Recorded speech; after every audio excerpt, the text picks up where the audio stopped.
Hi you guys, thank you so much for coming back to my channel. I'm Holly Golightly. I would so appreciate it if you would like, subscribe, and let me know what you think about some of the more controversial issues in this video.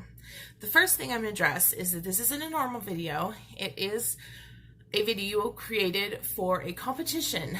The fragrance blogger Robes08 is holding a search competition type of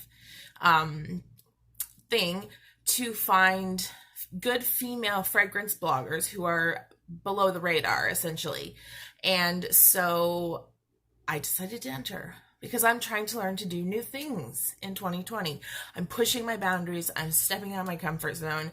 I'm totally flushed. I'm super nervous, but I'm excited to be doing this.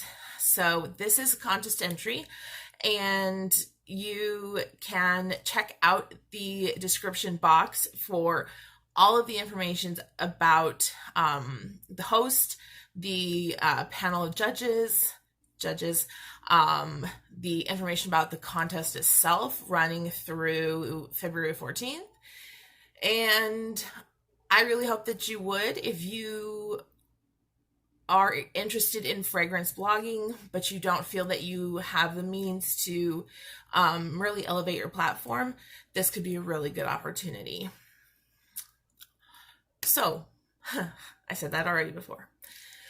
The question posed to this video was, what got you into fragrance, or what are your first memories with fragrance, or why did you become a fragrance blogger? Why do you, why is that your passion?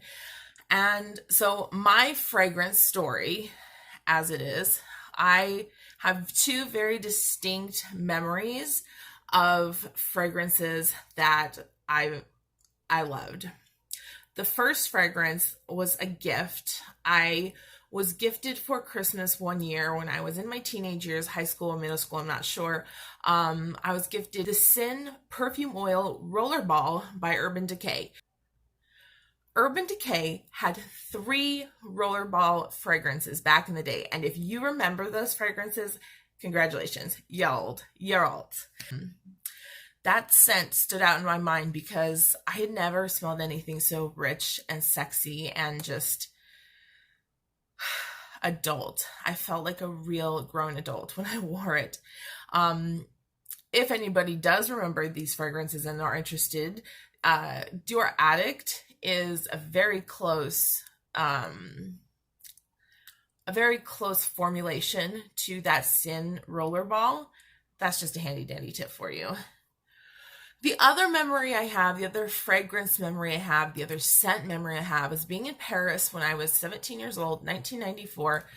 I just told you my age away.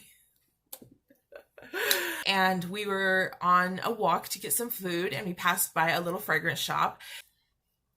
So we passed this little perfume shop, and I was really curious about what sort of fragrances you could purchase in France versus in the United States. By 17, I had really started getting into perfume. I had the basics that every teenage girl had. I had Tommy Girl, I had CKB, I had Sun Moon Stars by Karl Lagerfeld. I was, pretty basic, but I wanted to see what they had. And when we went in, there was this new fragrance. It was Angel, and the saleswomen were exceptionally kind, exceptionally nice. They gave me a little decant to take home. It was love at first sniff. To this very day, I don't care how dated it may be. I don't care how many duplicates or replicas come out. Angel, the original Angel, will always be my number 1 fragrance of all times. So that kind of inspired my love of fragrance, but what inspired me to start blogging about fragrance was the fact that I was beginning to amass quite a few different scents. And I thought to myself, I'm never going to wear all these perfumes, in my lifetime, but I can do something with them. I can share them with other people, express my opinions to other people, and give other people the opportunity to maybe be introduced to something new, something they haven't scented before. or just remembering an old favorite. So I have been working diligently on this channel for several years now. This is a passion project, essentially. It is a true passion project, but I would love to be a part of this competition, because not only, could it help me, but it sounds like just a heck of a lot of fun. So I'm going to tell you the 5 fragrances, the 5 popular mainstream, not niche, not indie, mainstream, like you can go to Sephora, Nordstrom's, anywhere like that and buy them, that I will never purchase for myself. I don't own any of these bottles, obviously. I don't like them, but I will insert a picture of each if I can. Number 1, when they're in no particular order. It's really just kind of as they come to me, but this has been rolling around in my mind for a while. Number 1, we have Chanel Chance, and all its flankers. I despise that fragrance. And I know that it's a lot of people's signature scent, especially the Eau Fraiche or the Eau Tendre. They're like signature scent worthy, but it smells like rubbish on me. I've not found that any of the flankers work better. I generally stay away from Chanel fragrances as a whole, but I do have a lot of fond memories of wearing Coco Mademoiselle out clubbing when I was growing up.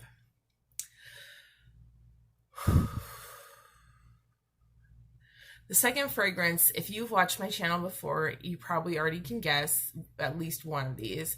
The second fragrance is Viktor & Rolf Flower Bomb. Flower Bomb is... I don't have words for it, to be honest. It's a gourmand, but it's a serious floral like explosion. There's a slight oriental hint to it.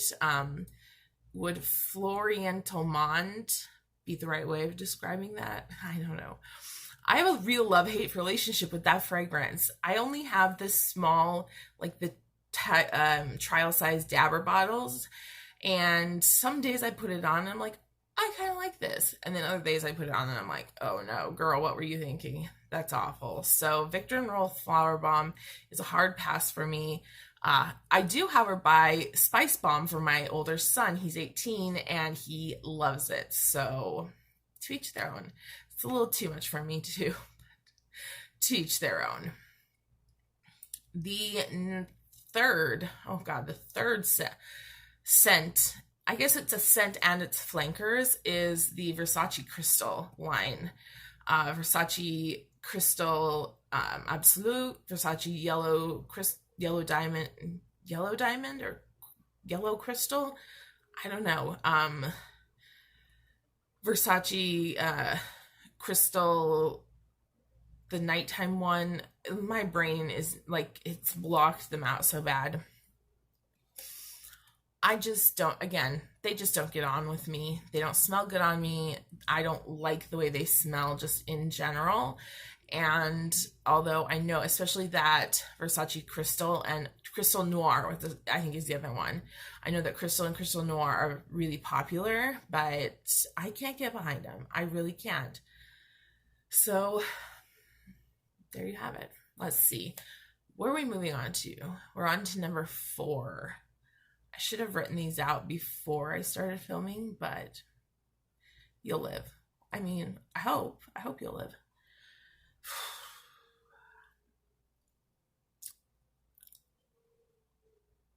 I'm like racking my brains, like going through the collections.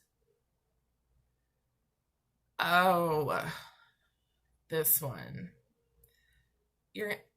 I feel like I'm gonna get some hate for this because so many people love it. But Dolce & Gabbana Light Blue. I know there's an Eau Intense version. Maybe it's better, but the original Light Blue is just like, there's nothing. It's just a regular fresh scent. There's nothing special about it. I don't really understand why it's such a cult classic, because I don't find it to be that way. The final fifth fragrance, there's more than five. The fifth fragrance that I will never buy is Black Opium. The truth of the matter is that I got a rollerball of Black Opium. You may have seen it in a previous video if you'd watched. And I've had it for years, and I've not even made a dent in it. And when something like that happens, and I know that I'm not going to use and love a fragrance, I'm not going to go out and purchase it just to have it. I know there's some flankers now, and maybe those are better, but maybe they're worse. I haven't really smelled them. But to me, the composition of Black Opium is just, it's not very original. It smells similar to several other perfumes. It's just, it smells, when I put it on, it smells just so average. It doesn't smell bad. It smells good, but there's nothing in the fragrance that gives me that feeling of excitement, that feeling of wanting to wear the perfume. And I think that's the most important thing, is to have perfumes in your collection that you want to wear. Otherwise, you're ending up with just a ton of bottles that are just going to sit there, and you're going to look at them and maybe spray them once or twice, but remember why you didn't like them in the first place. So don't purchase anything just because someone else says it's good. You know, do your research if you can. Even if you can't smell the fragrance itself, you can look at reviews, see where it's comparable to, and if it has notes that you like. And that's going to help you avoid a lot of heartbreak when your new perfume comes in and you find that it's utterly revolting. So anyway, thank you so much for watching. Thank you for allowing me to enter this contest. And thank you for coming back to see another one of the videos of Perfume Vegas.